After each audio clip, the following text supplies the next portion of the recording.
Сәлеметсіздер ме, құрметті ұстаздар? Сіздермен бірге жасанды интеллект, ЖИ ой ұстаз Айдар. Бұл Айдарда сіздерге жасанды интеллект құралының түрлерімен және де оларды қалай қолдану жолдарын таныстыратын боламыз. Сіздермен бірге Жақсылықова Гүлсезім. Жасанды интеллект дегеніміз не? Жасанды интеллект дегеніміз бұл адамның ойлауына, естуіне, көруіне, сезінуіне еліктейтін технология. Бүгін сіздерге таныстыратын жасанды интеллект құралым Render Forest деп аталады. Бұл жасанды интеллект құралы сіздерге тегін видео, логотип, сайтыңызды барлығын тегін сапалы түрде жасауға көмектеседі. Тек мәтін, идеяңызды жазып қоймай, бұл жасанды интеллект құралы сіздерге видеоны анимациясымен, дауысымен, фонымен барлығын сапалы түрде дайындап береді.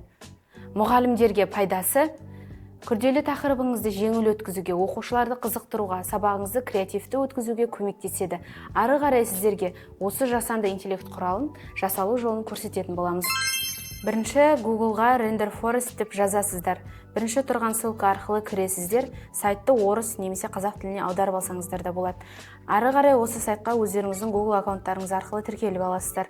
Көріп тұрғандарыңыздай сайтта сурет текстті видеоға, немесе текстті суретке, немесе текстті сурет видео арқылы айналдыруға болатын түрлері өте көп. Бұның ішінен енді өзіміздің сабағымызға керек шаблонның анимациясын таңдап аламыз. Мысалы, мен осы түрін таңдап алдым. Бұл жерде анимацияның түрлері өте көп. Өздеріңіздің қызығушылықтарыңызға қарай ары қарай таңдайсыздар. Ары қарай сіздерде осындай бет ашылады.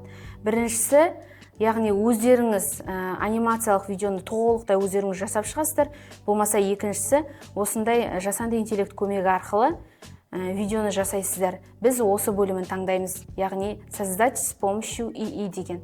Бұл жерге сіздер сабағыңыздың тақырыбын, немесе тақырыбыңызда не болады, соның барлығын жазсаңыздар болады. Мен сіздерге түсіндіру үшін тек қана бейнелеу өнері туралы деп жазатын боламын.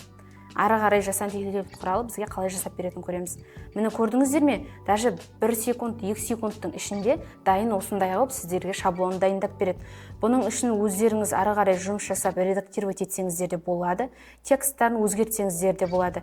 Бір ерекшелігі, яғни бір кемшілігі, қазақша тексттерді жазған кезде кішкене қате болып қалуы мүмкін. Сондықтан да видеоны жасаған кезде мән беріп қарап алыңыздар. Енді ары қарай біз жасалған видеомызды қарайық.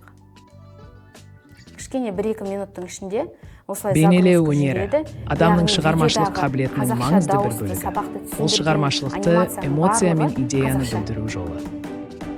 Бұл өнер түрлеріне сурет, мүсін, графика, фотография және тағы басқа салалар кіреді. Өнер туындылары арқылы көзқарас, мәдениет және тарихтың ерекше көзқарастарын көре аламыз. Бейнелеу өнері адамды өзгертеді, оны шабыттандырады және әлемді жаңа көзқараспен қарауға мәжбүр етеді. Суретші өзінің сезімдері мен ойларын суреттеуге, мүсіндеуге немесе графикада көрсетуге тырысады.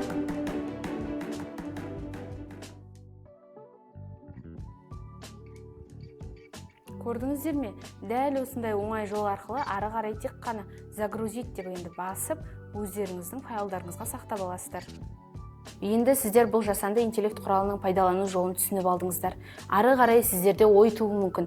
Бұл ЖИ тегін бе, әлде ақылы ма? Сіздер бұл жасанды интеллект құралын тегін пайдаланасыздар. Ол қалай? Сіздер бұл сайтқа өздеріңіздің Google аккаунттарыңыз арқылы тіркелдіңіздер, яғни сіздерде уже бұл сайтта Render Forest'та өзіңіздің аккаунтыңыз бар. Әр жасалған жұмысыңыз осы сайтта сақталып отырады. Енді сіздер ары қарай тегін жұмыс жасау үшін әр жасаған жұмысыңызды өзіңіздің компьютеріңізға немесе флешкаңызға сақтап аласыз да, өзіңіздің Render Forest парақшаңыздағы сайтыңыздан жасаған жұмысыңызды өшіріп тастап отырасыз. Өйткені сөйтіп сақтап өшіріп тастау арқылы сіз өзіңіздің хранилищеңізді босатып отырасыз. Босату арқылы ары қарай сіздер тегін видеоңызды, сайтыңызды, логотипіңізді жасай бере аласыз. Бүгінгі айдарымыз сізге пайдалы болса, көрсеткен жасанды интеллект құралымыз қызықты болса, төменге лүпіл басып, комментарияға өз ойыңызды қалдырыңыз. Сау болыңыздар, сіздермен бірге болған Жақсылықова Гүлсезім.